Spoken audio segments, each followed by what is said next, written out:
ওয়ালাইকুম আসসালাম। মোহাম্মদ আনোয়ার হোসেন। জি, জি। আহ, না, চ্যাম্পিয়ন্স লিগে এটাই প্রথম। এর আগে জুনিয়র লেভেলে বিকেএসপি থাকতে সুব্রত কাপের রানার্স আপ এবং জুনিয়র লেভেলে আন্ডার 19 সোহরাওয়ার্দী কাপ চ্যাম্পিয়ন এটা আছে। 17 সালে সুব্রত কাপ এবং 17-18 সালে আন্ডার 19। কোচিং ক্যারিয়ার আসছে 2016 বিকেএসপির মাধ্যমে শুরু আর কি। বিকেএসপিতে 6 বছর ছিলাম, পরে এখন বুয়েটে ফিজিক্যাল ডিপার্টমেন্টে যোগ দেওয়ার পরে চ্যাম্পিয়ন্স লিগে কাজ করছি গত 2 বছর। লাইসেন্স লাইসেন্স ফিনিশ হয়ে গেছে, এখন রেজাল্টের অপেক্ষা আছে।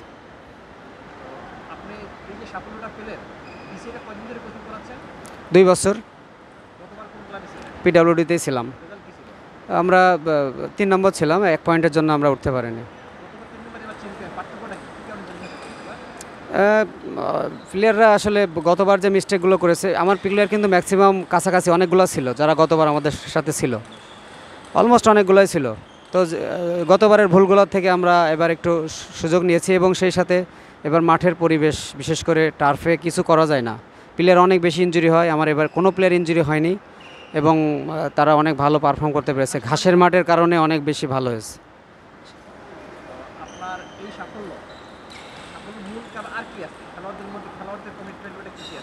ডেফিনেটলি খেলাদের 100 ওভার কমিটমেন্ট ছিল এবার। কারণও আছে কিছু, ক্লাব থেকে তাদের পেমেন্টটা অনেক ভালো ছিল। যে যে টাইমে তাদের টাকা দেওয়ার কথা ক্লাব সেই টাইমটায় তাদেরকে ফুলফিল করেছে এবং প্র্যাকটিস গ্রাউন্ডটা অনেক ভালো ছিল। শেখ জামাল মাঠে আমরা প্র্যাকটিস করেছি এবং আনুষঙ্গিক অনেক বিষয়ে যা প্লেয়ারদেরকে ইনফ্লুয়েন্স করছে ভালো কিছু করার, টিমটাকে নেওয়ার একটা জায়গায়। এবং অফিসিয়ালরাও চেয়েছে যে টিমটা চ্যাম্পিয়ন হোক। সব মিলাই আমাদের এটা হয়েছে আর কি। হ্যাঁ, এটা একটা হ্যাঁ, হ্যাঁ, একটা আক্ষেপ এবার মিটলো আর কি। কারণ আমরা যখন 1920-তে ছিলাম তখন আমরা নেপালের সাথে ড্র করে আমরা চূড়ান্ত পর্ব থেকে বাদ পড়েছি, আপনি হয়তো জানেন এটা। তো এবার ইনশাল্লাহ বাদ পড়ে নিয়ে আমরা দুইজনই বি লিগে যাচ্ছি। ও ছিল না চ্যাম্পিয়ন্স লিগে। আমার শুরু বাড্ডা জাগরণী থেকে। ওখান থেকে আমি ন্যাশনাল 20 খেলছি। বাড্ডা থেকে আমার 2000 সালে শুরু। ওখানে 3 বছর থাকার পরে আমি 20-র পরে আমি আসছি আবাহনীতে। আবাহনীতে 3 বছর ছিলাম। ওখান থেকে আমি আরামবাগে আসছিলাম 1 বছর।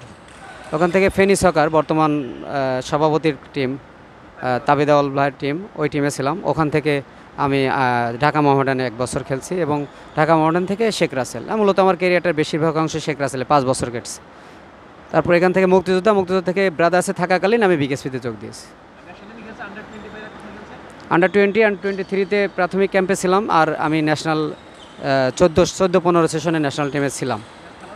না, আমি খেলতে পারিনি। আমি নেপাল ট্যুরে টিটু ভাই কোচ ছিল, আবার এখানে বাংলাদেশে ক্রুইফ। তো আমার প্রচণ্ড জ্বরে আমি 7 দিন বিছানায় ছিলাম। দুর্ভাগ্য, আমি এটা সুযোগ হয়নি আমার। হ্যাঁ, 2 বন্ধু স্ট্রাইকার। রিদন। খুবই ভালো। আমরা সবসময় আমাদের বিষয়গুলো নিয়ে শেয়ার করি, সার্বিক বিষয় নিয়ে। ও ফোন করে, আমিও ফোন করি এবং আমরা 96 ব্যাচ অফ বাংলাদেশ, সেক্ষেত্রেও আমরা অনেকগুলো টুর্নামেন্ট একসাথে খেলেছি। এটা আমাদের সাথে ভালো কমিউনিকেশন সবসময় ছিল। Thank you Anwar. আমার বাড়ি ঝিনাইদহ জেলা কোটচাঁদপুর থানা, ঝিনাইদহ মূলত। আমার বাড়ি হচ্ছে লক্ষ্মীপুর জেলার রামগতি থানা, যদিও আমি নোয়াখালী মাইজদি শহরে আমি স্থায়ীভাবে বসবাস করি। আমার নাম মোহাম্মদ আকবর হোসেন রিদন। আমি ডিপ্লোমা করেছি আর coaches instructor AFC coaches instructor course complete করেছি 2018-19 BPL Nofel sporting club, assistant coach Kamal বাবু।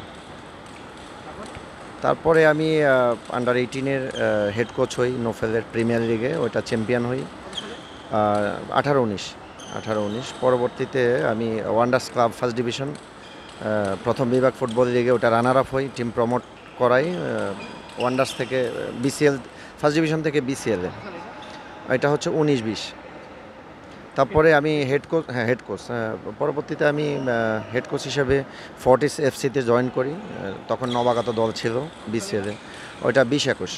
ওইটা এক পয়েন্টের জন্য টিম প্রিমিয়ার লিগে প্রমোট হয়নি, ওই বছর একটা টিম প্রমোট হয়েছিল, ফর্টিস উঠতে পারেনি। তো এর পরবর্তীতে আমি ফুটবল ফেডারেশন বা বিভিন্ন চিটাগং লিগ বিভিন্ন জায়গায় কোচিংয়ে সম্পৃক্ত ছিলাম, কোচিং এডুকেশনের সাথে সম্পৃক্ত ছিলাম, ফুটবল ফেডারেশনের কোচিং এডুকেশন ডিপার্টমেন্টে বা ইউথ ডেভেলপমেন্টের বিভিন্ন প্রোগ্রামে সম্পৃক্ত ছিলাম। এবছর আমি আরামবাগের হেড কোচের দায়িত্ব পাই। আলহামদুলিল্লাহ, টিম যদিও চ্যাম্পিয়ন হওয়ার মতো দল ছিল, রানার আপ হই। এটা যেহেতু বড় পরিসরের অপেক্ষাকৃত এটা মোর চ্যালেঞ্জিং ছিল, এটাই আমি মনে করি সেরা সাফল্য। ক্লাব লেভেলে আমার শুরু 96-97 থেকে লালমাটিয়া তৃতীয় বিভাগ। দেন আমি মুক্তিযোদ্ধা বয়সভিত্তিক দলে ছিলাম 2000। 2000 সালের পর থেকে আমি বিআরটিসি, আরামবাগ, ফেনী সকার, নোফেল, ঢাকা মোহামেডান, চিটাং মোহামেডান এই ক্লাবগুলিতে খেলি। হ্যাঁ, ঢাকা মোহামেডান এগেনস্টে। না, আমার ইন্টারন্যাশনাল গোল পাকিস্তানের এগেনস্টে, ওই গোলটাকে আমি সেরা মনে করি, যেহেতু ইন্টারন্যাশনাল দেশের হয়ে এক গোলে আমরা উইন হই। আন্ডার-20 ইসুফ ভাই করছিলেন, আনোয়ার আমার টিম পার্টনার ছিল। আমরা দুজনেই তখন 11-এ খেলি দুজনেই। ক্লাব লেভেলে মনে করা দুষ্কর। আপনি যে গোলটার কথা বলছেন এটা অনেক দূর থেকে গোল, তো এটা এবং কোটি টাকা সুপার কাপ। আমার কাছে মনে হয় শেখ রাসেলের এগেনস্টে একটা গোল আমি কমলাপুর স্টেডিয়ামে করেছি, গোলটা আমার সবসময় মনে পড়ে। এটা আনএক্সপেক্টেড ছিল, এটা এটা এটা চিটাগাং মোহামেডানের হয়ে শেখ রাসেলের এগেনস্টে গোলটা বাপায় ছিল, যেহেতু আমার বাপা উইক ফুট ছিল লিগে। এই গোলটা আমার কাছে মনে হচ্ছে তিনটাকে আমি কাছাকাছি রাখবো। আরামবাগের ওয়ান্ডার্সের এগেনস্টে একটা গোল, সেনাবাহিনীর এগেনস্টে একটা গোল, ওটা অলমোস্ট 35 ইয়ার্স ডিস্টেন্স থেকে, ওই গোলটাও আমার মনে পড়ে সবসময়।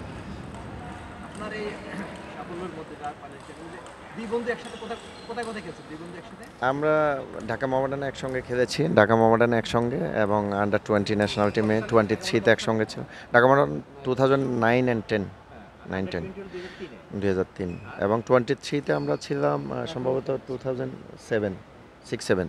ইসুফ ভাই করছিলেন। ক্লাব ফুটবল ঢাকা মোহামেডান একসঙ্গে খেলা। এই যে সাফল্য, এখন তো টিমটা উঠলো, এখন কি আশা করেন টিমে থাকতে পারবেন? না, আমি স্ট্রং ইন্টারেস্ট ছিল কোচিংয়ে। আমি যখন from the beginning in this season, আমি এই সিজন যখন শুরু করি, আমার ভিতরে স্ট্রং ইন্টারেস্ট ছিল। যদিও আমি 2-3 বছর ক্লাব লেভেলে কাজ করিনি, ওইভাবে ওই রকম অপরচুনিটিও আমার আসেনি। আমি সবসময় চেয়েছি আমাদের দেশীয় স্বনামধন্য বা প্রতিষ্ঠিত কোচদের আন্ডারে স্ট্যান্ড হয়ে কাজ করার জন্য এবং জানাশোনার জন্য, সে সুযোগ হয়নি।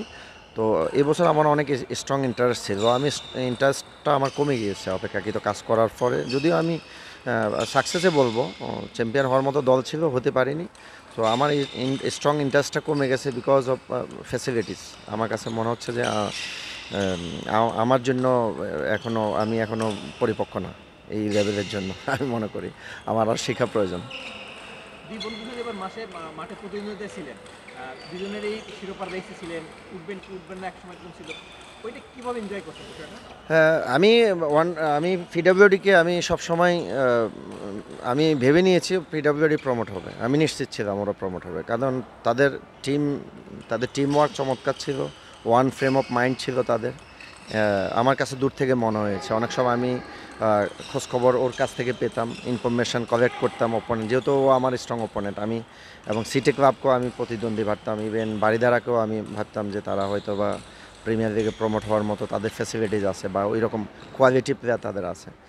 পিডব্লিউডিকে আমি এগিয়ে রাখতাম, বাট আমার টিমে কোয়ালিটি প্লেয়ার ছিল, তো সিনিয়র জুনিয়র কম্বিনেশন ভালো ছিল। আমি যেটা সবসময় আমার জন্য চ্যালেঞ্জিং ছিল যে তাদের টিমওয়ার্কের চিন্তা চেতনা বা খেলোয়াড়দেরকে উদ্বুদ্ধ করা, মোটিভেশন করা, তাদের লক্ষ্য বা সাকসেস বা একটা নেটওয়ার্ক সৃষ্টি করা, টিম বন্ডিং বা ওয়ান ফ্রেম অফ মাইন্ড, এই বিষয়গুলি নিয়ে আমি সবসময় কাজ করেছি।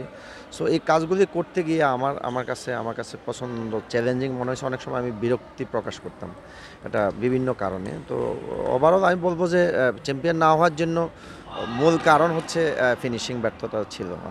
ফিনিশিংয়ের কারণে আমরা আহ, আমরা আমার দল চ্যাম্পিয়ন হতে পারেনি। সামগ্রিক আমি ফার্স্ট রাউন্ডে আমরা দুইজন সমানভাবেই ছিলাম।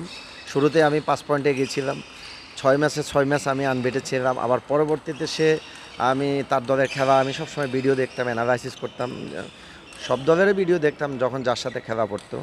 তো সে আবার ব্যাক টু ব্যাক 6-7টা ম্যাচ আবার উইন করছে, আমি একটানা 6টা ম্যাচ। আবারও ফার্স্ট ম্যাচ ওর লুজিং, আর সব আমার মনে আছে। First match lose against BFF elite academy 1-0, এবং সেকেন্ড ম্যাচ সম্ভবত ড্র সিটি ক্লাবের সাথে, তার মানে ও 2 ম্যাচে 1 পয়েন্ট।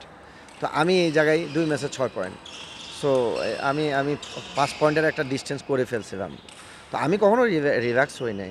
আমি শিওর যে আমার জন্য চ্যালেঞ্জ অপেক্ষা করছে, কারণ এখানে শুধু not only coaching and teaching, এখানে চ্যালেঞ্জিং, এখানে ক্লাবের ফ্যাসিলিটিস, অন্যান্য আদার্স অনেকগুলো বিষয় জড়িত ছিল। তো এই জায়গাগুলিতে আমি জানতাম যে আমার ছেলেরা একসময় মনসংযোগ হারাই ফেলবে, এবং সেটাই হয়েছে। মনসংযোগ হারাই ফেলছে, কমিটমেন্ট তাদের হারাই ফেলছে। এটা শুধু তাদের এককভাবে দায়ী করব না, এটা সামগ্রিক। তো আমি বলবো যে ওভারঅল সফল, চ্যাম্পিয়ন হওয়াটা উচিত ছিল, এবং ও তাই বলবে যে আরামবাগ চ্যাম্পিয়ন হওয়ার মতো টিম। আমি শিওর ও তাই বলবে। ওর সাকসেসের পিছনে ওর অক্লান্ত পরিশ্রম, এবং ওর সাথে ওর অ্যাসিস্ট্যান্ট কোচ এবং রনি ভালো কাজ করেছে। আমার সাথে রমজান আমার বন্ধু। সো আমরা চেষ্টা করেছি অলমোস্ট, এবং তার চেষ্টাটা আমি বলবো যে একাংশে সফল। তার ফ্যাসিলিটিস বেটার ছিল, সে যেটা বললো। সো আমার ম্যানেজমেন্টও আমার পাশে ছিল, কিন্তু আমি মনে করি আরও তাদের যদি কনসেপ্ট আরও বেটার হওয়া উচিত ছিল। বিসিএল এর খেলা, এটা মানে একটা লিগই খেলে, যেখানে বিপিএল এর ক্লাবগুলো ফেডারেশন কাপ, স্বাধীনতা কাপ, সুপার কাপ, কত কিছু খেলে, এখানে খেলা কি বাড়ানো উচিত? অফকোর্স একটা ছেলে যদি 1 বছরে 18টা ম্যাচ খেলে, আমার টিমে 36 জনের স্কোয়াড, 15 থেকে 16 জন প্লেয়ার রেগুলার ম্যাচ খেলছে, বাকি প্লেয়ারগুলি কোথায় খেলছে? তাদেরকে আমি প্লেইং টাইম দিতে পারিনি।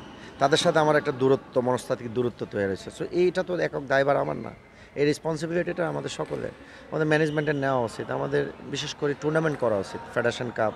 আমি জানি না ক্লাবগুলি কেন খেলতে চায় না। ফেডারেশন কাপ করা উচিত, যেমন প্রিমিয়ার লিগে ফেডারেশন কাপ আছে, ইন্ডিপেন্ডেন্ট কাপ আছে, আদার্স টুর্নামেন্ট আছে। সো তাদের হ্যাঁ, অফকোর্স একটা ছেলে যদি আপনি, যেহেতু এটা বিসিএলটা প্রিমিয়ার লিগের পাইপলাইন, আপনাকে আপনি অবহেলা করতে পারেন না। ক্লাব এবং ম্যানেজমেন্ট এখানে 100% আপনাকে ইনভেস্ট করতে হবে, এখানে প্ল্যান করতে হবে ভালো, এবং মানি আরও ইনভেস্ট করতে হবে। ক্লাবগুলির ফ্যাসিলিটিস বাড়াইতে হবে। ম্যাচ হওয়া উচিত একটা প্লেয়ার কমপক্ষে 40টা, এবং এটা লং হওয়া উচিত 5 মান্থ, অলমোস্ট 5 মান্থ।